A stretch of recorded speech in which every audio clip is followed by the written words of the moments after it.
Hello, and welcome to this week's Movie Math, where things have finally calmed down when it comes to the box office discussion.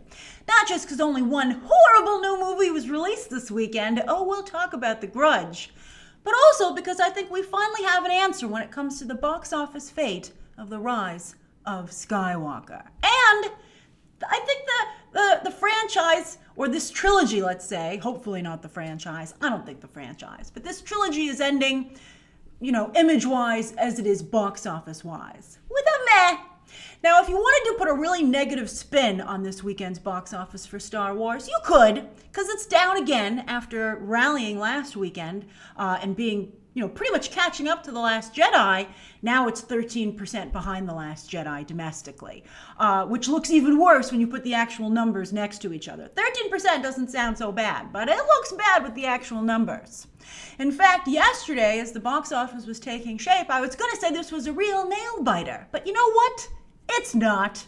Because the bottom line is The Rise of Skywalker going to join the $1 billion club? And at 918 worldwide, that now they're like, will it make 600 domestic? Whatever. The line in the sand is $1 billion. And again, at 918, only in its third week of release, it's probably going to join the $1 billion club, right? I mean, it's getting there very slowly, right? Something could have happened. It could stop just short of $1 billion. But we've played this game with Disney before, seeing many a movie march past that line in the sand.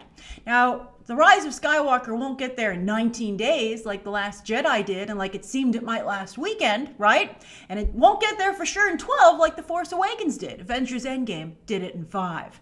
But it'll get there. So, when Kathleen Kennedy packs up her office to leave Lucasfilm, as I still think she will, as we're going to discuss, she can still leave with her head held high, proud to have delivered 4 out of her 5 movies into the $1 billion club. Feige has 8. Feige, that teacher's pet. DC has 4. Jurassic has 3.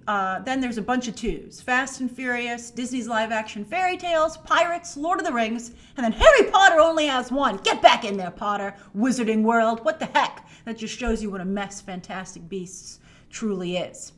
But Kathleen Kennedy, who also, Star Wars has even one more $1 billion club entry thanks to her old friend, or is that former old friend, George Lucas.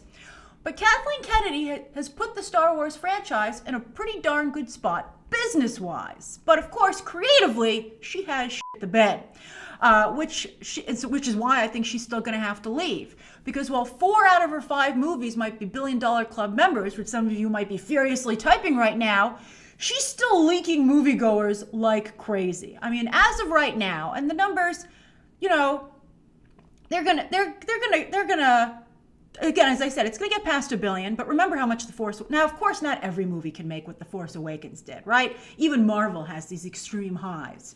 But at this point, The Rise of Skywalker has done about only half of the business of The Force Awakens. But Feige, for the most part, has kept his audience consistent. He doesn't go real low. He just has highs and then goes back to a wonderful, regular line. I'll be curious, by the way, because for the most part, he's kept it consistent. What he decides to do, or who he decides to add to Ant-Man 3, or Ant-Man and the Wasp 3, to make it worthy of a big screen release date, considering how full his dance card is these days.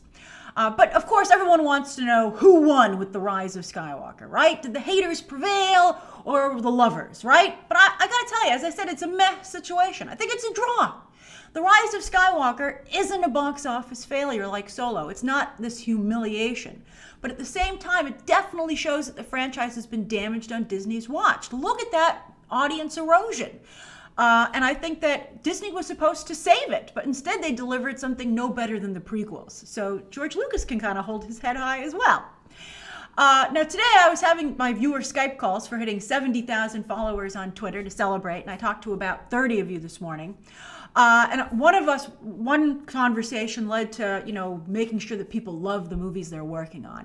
And I was talking about how great it was that Feige, of course, loves Marvel. He genuinely loves comic books.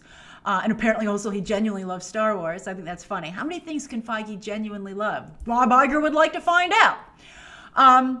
But, for instance, Transformers. Nobody's working on Transformers who grew up loving that franchise or is a fan today. And I think the same can be said of Star Wars, which is why it strengthens, some of you might already be ahead of me here, it strengthens the case even more so for Dave Filoni to become a big part of the future leadership. He won't be the leader because he doesn't have enough experience, but I still very strongly believe it'll be Jon Favreau. And even if it's not Jon Favreau, Dave Filoni will be a second to someone, I think. Now, speaking of the $1 Billion Club and trash talk, right? For everyone who's complained that Frozen 2 isn't as good as the first film, well, at least this Disney franchise, is headed in the right direction, and that's up. Because the sequel is now the highest grossing animated film of all time, passing up the first movie this weekend. Now, this doesn't count, though, friendly fire from, speaking of Jon Favreau, his CGI The Lion King remake, which is basically a computer animated film, but I guess it's not being counted so by the industry because it looks like it's real, right? Creating an interesting issue of genre distinction, especially when we get, and we're going to get there, Jon Favreau is leading the charge, to believable CGI human animation. And at that point is when we'll surely have an argument as to what's animation and what's live action, right? What do you think? I think if it's not actual people, I would call The Lion King an animated movie, quite frankly, and it should be competing in the animation category for awards this year. Disney's really not trying to put it there, but I think that's where it belongs. That's where I'd like to see it, in fact, with the Oscar nominations. But we'll see what happens. They're trying to animate James Dean. Let's see how good he looks. All right, now as for the top 10 this weekend, The Grudge might have been hated by everyone who saw it. This time critics and audiences agreed. But as the only new game in town, it still made off with $11.3 million. I say made off with it because it's extremely front-loaded, because the more people see it and they talk about how horrible it is, the less people go the next day, right? So it's pretty much done. And it was surprisingly expensive for a horror movie these days. Made it $10 million. Usually they're under $5 million for a movie like this. So it's no escape room for Sony, and the studio had great success with horror at the beginning of last year. The first weekend of January has become a pretty big horror date, and Jason Blum will try next year. Now, this wasn't a Jason Blum movie, even though it seems like one. This was Sam Raimi, who after several box office flops clearly needs to step up his game and maybe should go back to directing and not just producing, or team up again with Fede Alvarez, who he's had the most luck with as of late. Fede Alvarez, by the way, could also use an assist after faltering with his first blockbuster effort. Now, as for holdovers, Knives Out, Uncut Gems, and Little Women had the smallest drops. Little Women is now the second most successful film of 2019, directed by a woman, just passing A Beautiful Day in the Neighborhood this weekend, but still behind Hustlers. Captain Marvel, by the way, I feel is co-directed by a man, so I don't think that counts. But still, Hustlers is only at the century mark, and of course, so many other movies are much further past that. But this year is going to be a great year for women directors at the box office. They're directing a lot of movies that really can't fail, and if they do, it's going to look really bad for women directors. But I don't think that's going to happen. So I'm curious to see how high up they can go. Speaking of directors, as for Rian Johnson, Knives Out has now made more domestically than Maleficent 2, Godzilla 2, Men in Black International, and Glass. Although I think that's more saying something about those movies than Knives Out. But still, kudos to Rian Johnson and Lionsgate, and I think that's even more evidence that will become a franchise as rumored. Then, Uncut Gems is one of A24's most successful films of all time, and will likely be a juggernaut on streaming as well. It's the movie apparently people love to hate, or at least have to see for themselves.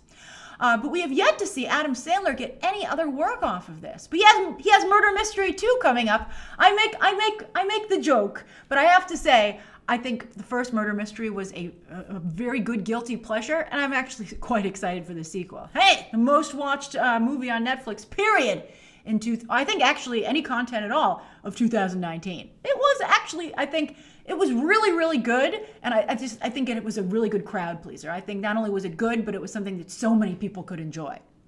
Now, what about the Safdie brothers, who, of course, directed Uncut Gems? Now, Good Time, for comparison, made only $3.2 million worldwide total. So they've certainly moved up, but not as much as Robert Pattinson, their Good Time star. He's moved on to major blockbusters already, but we'll see what the directing duo, what they get offered and what they decide to do next. They might want to just make another big movie themselves, maybe with an even bigger budget and an even bigger star. Although they didn't get any Adam Sandler any major acting nominations, at least not yet. We'll see what the Oscars decide, but I wouldn't hold my breath after SAG snubbed him because it's pretty much the same voting block, especially for acting. But, maybe they want to move to a franchise. We'll see what they decide to do. Although there's such a negative reaction from so many moviegoers to Uncut Gems that I think a franchise would be reluctant to take them. So they might want to work on getting a better cinema score, and then they can jump to a franchise.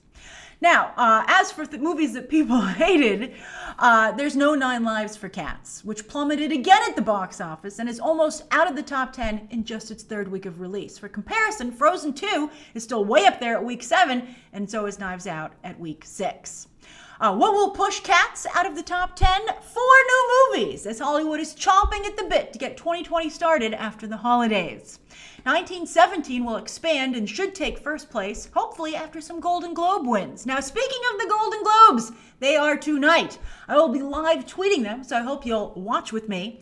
And then tomorrow, I'll be having my first live stream of the year, and I'm going to make this one something that everyone can watch, but only members may comment, because we're going to talk about Golden Globes. I'm going to break down every single win from tonight, including TV. A lot of you often ask me to cover the TV as well. I'm going to go over it all. So I hope you'll join me then as well, right here on this channel, 4 p.m. tomorrow, Monday. Then, back to next weekend's box office, Just Mercy will also go wide and compete with Like a Boss. Both movies are expected to do about the same amount of business. While it looks like 2020 ain't Kristen Stewart's year for blockbuster movies either. And that's this week's Movie Math. Thanks so much for going over the box office with me. Be sure to share your thoughts down below. Subscribe today. And of course, as always, you can check out some more videos right now.